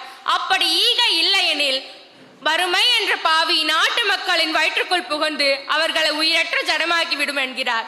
இதனையே ஔவையார் கொடிது கொடிது வறுமை கொடிது, அதனினும் கொடிது இளமையில் வறுமை, அதனினும் கொடிது ஆற்றொணா தொழுநோய், அதனினும் கொடிது அன்பிலர் பெண்டீர், அதனினும் கொடிது அவர் கையில் இன்புற உண்பதுதானே என்கிறார். நம் சமுதாயம் முன்னேற வேண்டுமானால் மனிதர்களிடத்தில் அன்பு, அறம், ஈகை, கருணை, விருந்தோம்பல், உயிர் கொல்லாமை ஆகிய பண்புகளை வளர்க்க வேண்டும். திருக்குறளில் அறநெறி கருத்துக்களை பற்றி ஆராய்ந்தால் அது கடலை விட நீண்டு கொண்டே செல்லும் அளவிற்கு உள்ளன. திருக்குறள் ஒரு அறநெறி கருத்துக்கள் நிறைந்த சிறந்த நீதிநெறி இலக்கிய நூலாகவும் ஒப்பற்ற மணிமகுடமாகவும் திகழ்கிறது. மேலும் அனைத்து சமயத்தினருக்கும் என் நாட்டவர்க்கும் ஏற்றவாறு அறநெறி கருத்துக்களை கொண்டுள்ளது. இறுதியாக யாதும் ஊரே யாவரும் கேளீர் என்ற உயர்ந்த சிந்தனையுடன் திருக்குறள் உள்ள அறநெறி கருத்துக்களை பின்பற்றுவோம் என்று கூறி வாய்ப்பளித்தமைக்கு நன்றி கூறி அமர்கிறேன். நன்றி, வணக்கம். தேங்க்யூ அமிர்தா.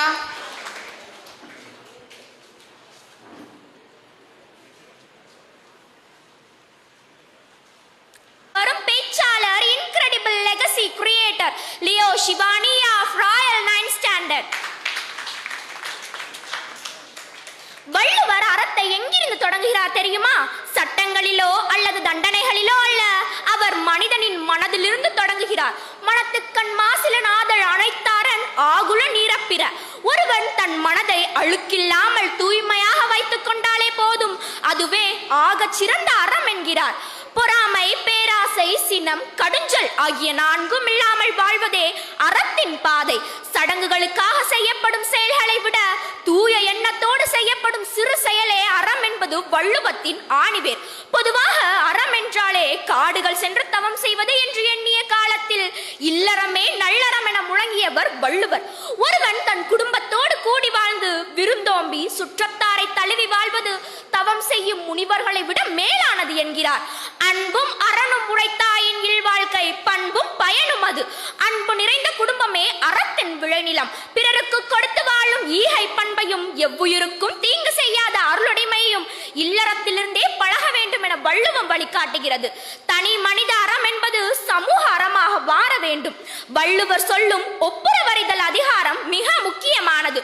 உலகம் என்பது ஒரு குளம் போன்றது. அதில் உள்ள நீர் ஊருக்கே பயன்பட வேண்டும். அதே போல் ஒருவன் சேர்த்த செல்வம் ஊர் பொது பண்பாட்டிற்கு பயன்பட வேண்டும் என்பதே வள்ளுவம் காட்டும் சமூக நீதி. அதே போல் வாய்மை எனப்படும் அறம். வாய்மை எனப்படுவது யாதெனில் யாதொன்றும் தீமை இல்லாத சொல். ஒருவனுக்கு நன்மையே தருமானால் ஒரு பொய் கூட உண்மையாக கருதப்படும் என்ற வள்ளுவரின் கூற்று. அறம் என்பது வெறும் வார்த்தையில் இல்லை, அது செய்யும் நன்மையில் இருக்கிறது என்பதை பறைசாற்றுகிறது.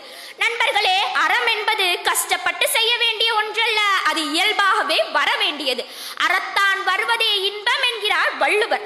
அற வழியில் ஈட்டிய செல்வமும் அற வழியில் வாழ்ந்த வாழ்வு மட்டுமே ஒருவனுக்கு நிலையான புகழையும் நிம்மதியையும் தரும்.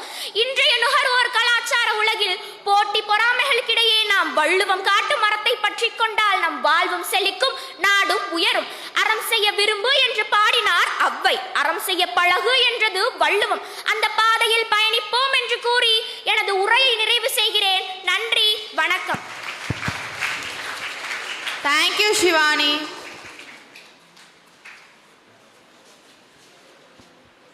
தலைப்பில் பேச வருகிறார்.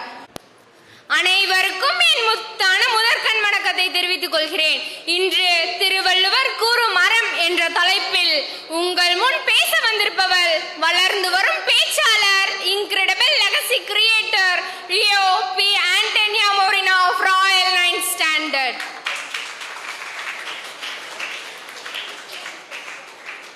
இன்றைய உலகத்தில் மனிதனை மனிதனாக காட்டுவது எது?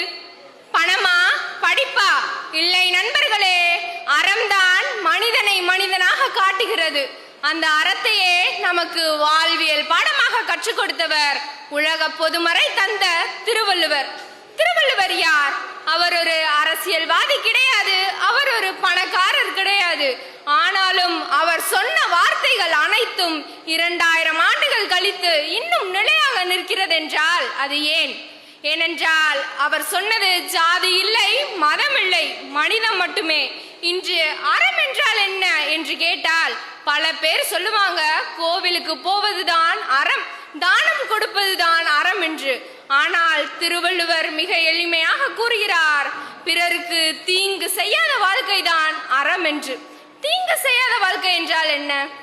அதாவது பொய் சொல்லாதே, ஏமாற்றாதே, திருடாதே. இதுதான் திருவள்ளுவர் கூறும் எளிமையான அறங்கள். திருவள்ளுவர் திருக்குறளை 3 பாகங்களாக பிரித்தார். அறத்துப்பால், பொருட்பால், இன்பத்துப்பால். இதில் அறத்துப்பாலை ஏன் முதலில் வைத்தார்? ஏனென்றால் அறமில்லாத வாழ்க்கை விஷமாகிவிடும் என்பதால் தான் திருவள்ளுவர் திருக்குறளில் அறத்துப்பாலை முதலில் வைத்தார். இன்று அறம் இல்லாத வாழ்க்கை எப்படி இருக்கும்? யோசித்து பாருங்கள் நண்பர்களே. வேரில்லாத மரம் எவ்வளவு பெரிதாக இருந்தாலும் அது கீழே விழுந்துவிடும். அதுபோல்தான் அறமில்லாத மனிதன் எவ்வளவு பெரிய பதவியில் இருந்தாலும் அவன் அவமானத்தில் வீழ்வான். இங்கு அறம் எங்கிருக்கிறது? சுற்றி சுற்றி பாருங்கள். ஊழல், பொய், வன்முறை, மோசடி இவை மட்டுமே இருக்கிறது. ஏன்? அறம் குறைந்ததால் தானே. இன்று திருவள்ளுவர் இருந்திருந்தால் என்ன கூறியிருப்பார்? மனிதனுக்கு கை பேசி ஸ்மார்ட் ஆகிவிட்டது, ஆனால் மனது இன்னும் ஸ்மார்ட் ஆகவில்லை என்று தான் கூறுவார். வள்ளுவர் அனைவருக்கும் பொதுவான மனிதர். அவர் கிறிஸ்டியன் இல்லை, இந்து இல்லை, முஸ்லிம் இல்லை, அவர் மனிதன். அவர் சொன்னது அறம்.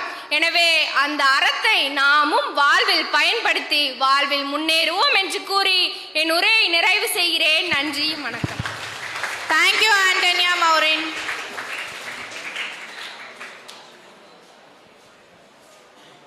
நாடெல்லாம் வள்ளுவனை நகலெடுக்கும், நகரெல்லாம் கம்பனது புகழ் விரிக்கும், ஏடெல்லாம் இளங்கோவின் நகல் பதிக்கும், எழுத்தெல்லாம் பாரதியை படம் பிடிக்கும், காடெல்லாம் பாவேந்தன் களம் அமைக்கும், கடலெல்லாம் ஔவையின் களம் மிதக்கும், வீடெல்லாம் தமிழ் மொழியின் புகழ் மணக்கும், தமிழ் ஒளியாலே அறிவு வெளிச்சம் படர்ந்திருக்கும், தமிழ் அன்னையை வணங்கி தமிழில் பிறந்து தமிழில் வளர்ந்து தமிழை வளர்த்து தமிழை உயர்த்தி தமிழுக்கு தொண்டு செய்வோன் சாவதுண்டோ என்பதற்கு சான்றாக விளங்கும் தமிழ் சான்றோர்கள் அத்துணை பேரையும் வணங்கி அவையோர் அத்துணை பேரையும் வணங்கி வள்ளுவம் சொல்லும் அறம் என்ற தலைப்பில் உங்கள் முன் பேச வந்துள்ள நான் வளர்ந்து வரும் பேச்சாளர், incredible legacy creator Leo A Afrida of royal 9th standard.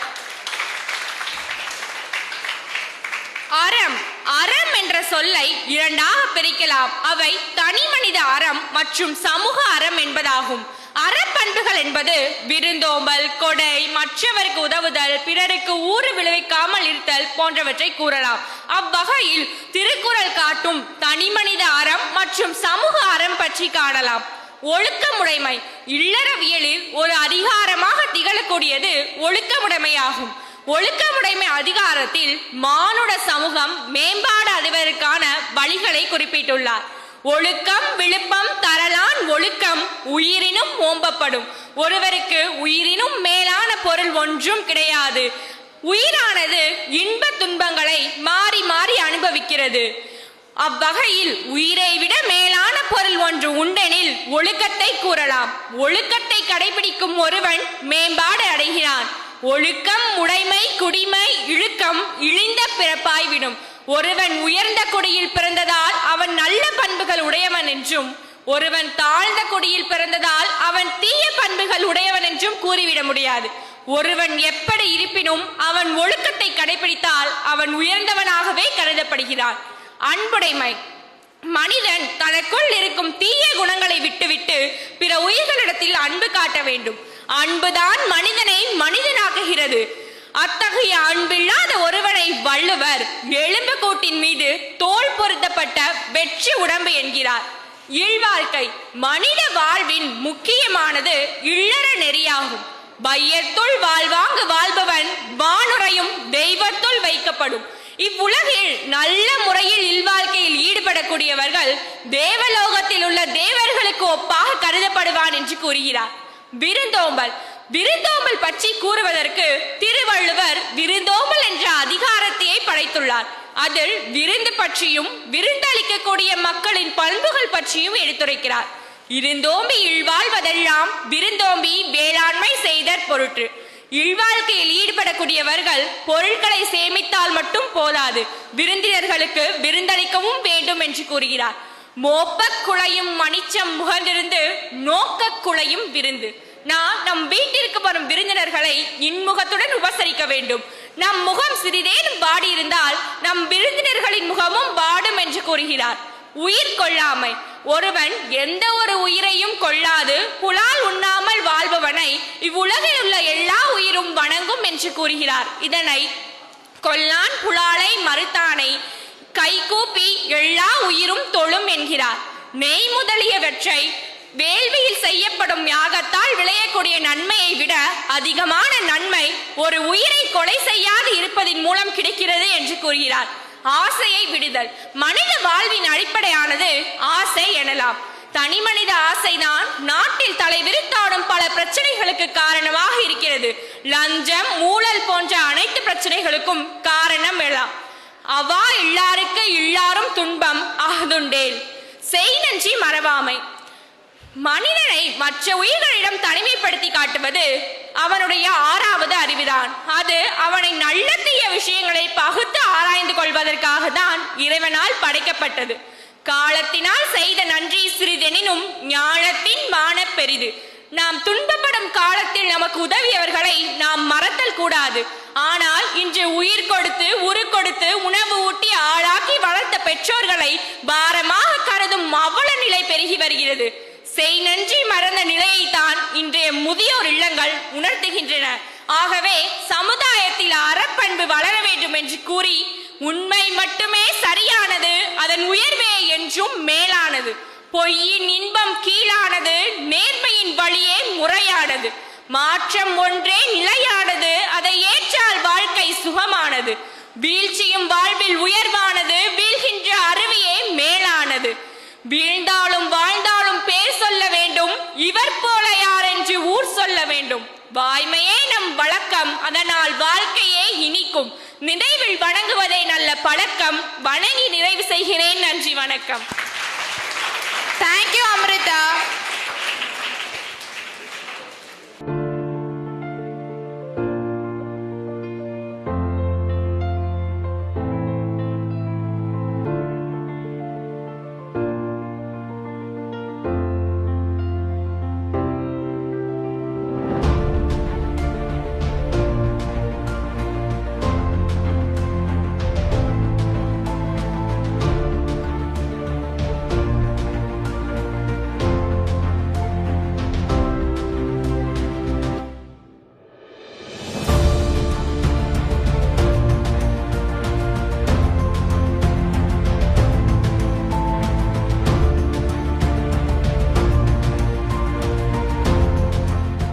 இந்த திருக்குறள் பேரவையில் 3 பேர் இருக்காங்க. அது காரணம் என்ன? அவங்க தான் இந்த திருக்குறள் செல்விகள். திருக்குறள் முற்றுவது பண்ணி 1330 குறட்களை ஒப்பித்து குறள் செல்வியின் பட்டம் வாங்கி தமிழக அரசிலிருந்து 15,000 ரூபாய் வாங்கி பெற்றவர்கள் அவங்க. அதனால அவங்களுக்கு சிறப்பை கொடுத்துருக்கு. காரணம் அதுதான். சரியா? அதில் 3வது இருக்கக்கூடிய திருக்குறள் செல்வி இப்போ வந்து என்ன செய்ய போகிறாங்க? இதுக்கு நன்றி வேற சொல்ல போகிறாங்க. அதுக்கு முன்னால் இங்கே மாஸ்டர் செரிமனி 2 பேர் பார்த்தீங்களா? அமைதி அவங்க வேலையை செஞ்சாங்க. எப்போதுமே அவங்கள மட்டும் மறந்துடுவோம். இந்த தடவை மறக்கவே கூட நான் முதவே முடிவு பண்ணியிருந்தேன். ஏன்னா சார் வந்து அது பொறுப்பை கொடுக்குறது கடைசி நிமிஷம் தான் கொடுப்பேன். நீங்களாம் ப்ரேயருக்கு செட் ஆகிட்டு இருந்தீங்க. ப்ரேயருக்கு நீங்கள் செட் ஆகிட்டுமோ அவர் 2 பேரும் கூப்பிட்டேன். இதாப்பா இது நிகழ்ச்சி நிரல் இதுதான் நிகழ்ச்சியில் மட்டும்தான் கொடுத்தேன் அவங்கள்ட்ட. பட் இவ்வளோ அழகாக அது தொகுத்து வளர்ந்துட்டு இருக்காங்க. அவங்க நல்லா கிளாப்பிங் கூட ஆகும்.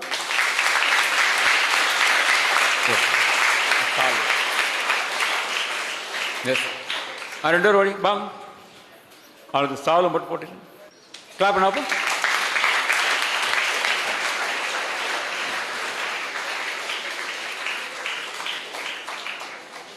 இணைச் செயலாளர் அவர் திருக்குறள் செல்வி. இப்போ அடுத்த வருஷம் போகிறதுக்கு கேர்ள்ஸ் 4 பேர் ரெடி பண்ணிட்டு இருக்காங்க. 4 பாய்ஸ் யாராவது இருக்கியா பாரு. நம்ம பாய்ஸ் இது வரைக்கும் வரவே இல்லை. பாய்ஸ் வந்து ரொம்ப மகிழ்ச்சியாக இருக்கும். உன பயிற்சி கொடுத்து கொண்டு போயிடுவோம். மனசில் என்னது தைரியம் மட்டும் வேணும். தைரியம் இருந்தால் போக முடியும். அடுத்த தடவை இது மாதிரி நிகழ்ச்சி இருக்கும்போது பாய்ஸ் 3 பேர் தலைவர் செயலாளர் பொருளாளர் இருந்தால் ரொம்ப சிறப்பாக இருக்கும். Okay, right. இருக்கினங்க. இந்த இனிய விழாவின் நிறைவாக நன்றிகளை பதிவு செய்ய நான் இங்கே நிற்கிறேன். முதலாவதாக இந்த விழா எவ்வித தடையுமின்றி சிறப்பாக நடைபெற அருள் புரிந்த இறைவனுக்கு எனது நன்றிகள். எங்களின் அழைப்பினை ஏற்று தங்களின் பொன்னான நேரத்தை ஒதுக்கி சிறப்பித்த சிறப்பு விருந்தினர் மாணிக்கவர்ஷினி அவர்களுக்கு எனது நன்றிகள். இந்த விழாவை வழிநடத்திய இங்கிருக்கும் அத்துணை ஆசிரியர்களுக்கும் எனது நன்றிகள். எங்களின் முன்னேற்றத்திற்கு உறுதுணையாக இருக்கும் இங்கு வருகை தந்துள்ள அனைத்து பெற்றோர்களுக்கும் எனது நன்றிகள். இந்த விழாவை உற்சாகமாக கொண்டாடிய எனது அத்துணை நண்பர்களுக்கும் எனது நன்றிகள். வாழ்க்கையில் ஏதாவது குழப்பம் வந்தால் திருக்குறளை எடுத்து படியுங்கள். அதற்கான தீர்வு திருக்குறளில் நிச்சயமாக இருக்கும். வள்ளுவர் காட்டிய பாதையில் நடந்து உயர்வடைவோம். நன்றி, வணக்கம்.